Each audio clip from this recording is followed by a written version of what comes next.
അഹ്ലുസുന്നത്തി വൽ ജമാഅത്തിന് വേണ്ടി ബഹുമാനപ്പെട്ട ഉസ്താദ് അവർകൾ ഒരു കാലഘട്ടത്തിൽ ഒറ്റക്ക് നിന്ന് തന്നെ പറയാം, അള്ളാഹു തആലയുടെ തൗഫീഖ് കൊണ്ട് താജുൽ ഉലമയും നൂറുൽ ഉലമയും ഒക്കെ ഉസ്താദിനെ ശക്തിപ്പെടുത്താൻ വേണ്ടി നന്നായിട്ട് നിന്നു. അതിന്റെയും മുമ്പ് ബഹുമാനപ്പെട്ട കെ ഉസ്താദിനെ ശക്തിപ്പെടുത്താൻ വേണ്ടി ഉസ്താദിന്റെ യുവത്വ കാലത്ത് നിന്നത് നമുക്ക് ഓർമ്മയിലുണ്ട്.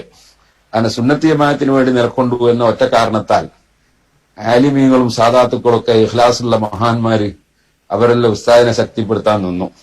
ഉസ്താദ് വളരെ അതപോടെയും വളരെ വിനയത്തോടെയും ഉസ്താദിനെ ആരെന്ത് ചെയ്താറിന് ഉസ്താദ് പാരം പറയില്ല. ഉസ്താദിനെ പറ്റി ആർക്കും ഒന്നും പറയാൻ കഴിയില്ല, പാരം പറഞ്ഞു ആർക്കും പറയാൻ കഴിയില്ല. ഉസ്താദ് വളരെ നയപരമായി സുന്നത്തി ജമാഅത്തിന് വേണ്ടി നിലകൊണ്ടു.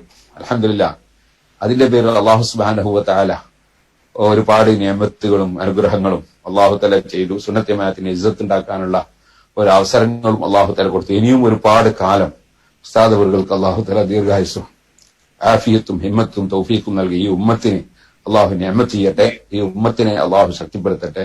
നമ്മൾ പലപ്പോഴും സമസ്ത കേരളയുടെ മുശാവറയിൽ വരെ നമ്മൾ പല കാര്യങ്ങളും ചർച്ച ചെയ്യുമ്പോൾ ഉസ്താദ് എപ്പോഴും ഈ ഉമ്മത്തിന്റെ ഐക്യത്തിന് വേണ്ടിയും നമ്മളെ സംഘടനപ്പെട്ടവർ മാത്രമല്ല അല്ലാത്ത ആളുകളും സ്വർഗത്ത് കടക്കണം, എല്ലാവരെയും സ്വർഗത്ത് കടത്താൻ വേണ്ടി എങ്ങനെ കഴിയും, എല്ലാ ആളുകളെയും ഏകോപിപ്പിച്ച് സുന്നത്തെ ജമാഅത്ത് നിലനിർത്താൻ എങ്ങനെ കഴിയും എന്നതിലേക്കാണ് ഉസ്താദ് എപ്പോഴും ശ്രദ്ധിക്കാറും അതുപോലെ തന്നെ എപ്പോഴും നമുക്ക് പ്രചോദനം നൽകാറുള്ളത്.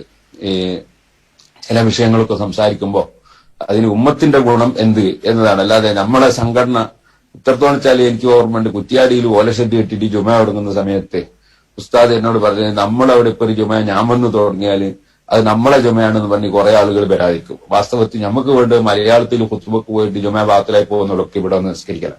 അവിടെ ഞാൻ വരണ്ട, നീ തുടങ്ങിക്കോ, അവിടെ നിന്നുള്ള ആലിമ്യങ്ങൾ ആരെങ്കിലും വിളിച്ചോന്നാ അന്ന് എന്നോട് പറഞ്ഞു. അപ്പൊ ഞാൻ അങ്ങനെ വിളിക്കുകയും ചെയ്തിരുന്നു. പിന്നെ വരാൻ പലർക്കും സാധിച്ചിട്ടില്ല.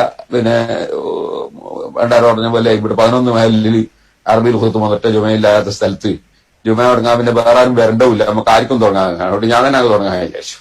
അങ്ങനെ തുടങ്ങാൻ വേണ്ടി എനിക്കും വേണം കൂത്തുകാർ മുസ്ലിയാരി എന്തോ ഒരു ആവശ്യത്തിന് എന്നെ കാണാൻ വേണ്ടി പരിപാടിക്ക് എനിക്ക് എന്തോ ആവശ്യത്തിന് ഇവിടെ വന്നപ്പോ അതിന്റെ ഉസ്താദിനെ കാണാൻ വേണ്ടി മർക്കസ് പോകുമ്പോൾ ഇവിടെ കയറിയാൻ തോന്നുന്നത്. ഇവിടെ ജുമ തുടങ്ങുന്നതിന് കേട്ടിട്ട് ഉസ്താദ് ഉണ്ടാവും വിചാരിച്ചിട്ട് കയറി. അങ്ങനെയാണ് ശരി, ഇപ്പൊ ഓർമ്മയായി.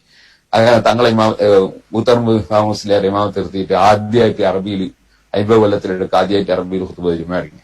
ഉസ്താദ് അവിടെ ആലോചിച്ചത് ജുമ എന്റെ കെയർ ഓഫിൽ ഞാൻ വന്ന് തുടങ്ങാന്നല്ല ഉസ്താദ് ചിന്തിച്ചത്. ഉസ്താദ് ചിന്തിച്ചത് എല്ലാവരെയും ജുമ സഹിയാൻ വേണ്ടി ഞാൻ പോകാതിരിക്കല, ഫൈറിങ്ങിൽ പോകാതിരിക്കല വേണ്ടതെന്നാണ് ചിന്തിച്ചത്. ഇനി തന്നെയാണ് ഇഖ്ലാസ് എന്ന് പറയുന്നത്. അതിനാണ് അള്ളാഹു തആല വിജയം കൊടുക്കുന്നത്. ഉസ്താദ് ഇഖ്ലാസിനെ സംബന്ധിച്ചാണ് നമ്മുടെ പ്രധാനമായിട്ട് പറഞ്ഞത്. അള്ളാഹു തആല ഇഖ്ലാസോടുകൊണ്ട് ദീനി ഖിദ്മത്ത് ചെയ്ത് ജീവിക്കാൻ ഉസ്താദിന്റെ മക്കളായ എല്ലാ സഖാഫിമാർക്കും നമുക്ക് എല്ലാവർക്കും അള്ളാഹു തആല തൗഫീഖ് ചെയ്യട്ടെ.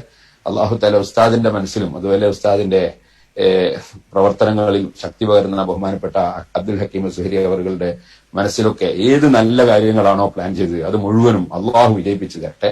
അതിനു വേണ്ടിയുള്ള എല്ലാ കഴിവും അള്ളാഹു തആല ഹക്കീം സുഹരിക്കും അതുപോലെ കൂടെയുള്ള എല്ലാ പ്രവർത്തകർക്കും സഹകാരികൾക്കും നമുക്കും അള്ളാഹു തആല വർദ്ധിപ്പിച്ചു തരട്ടെ.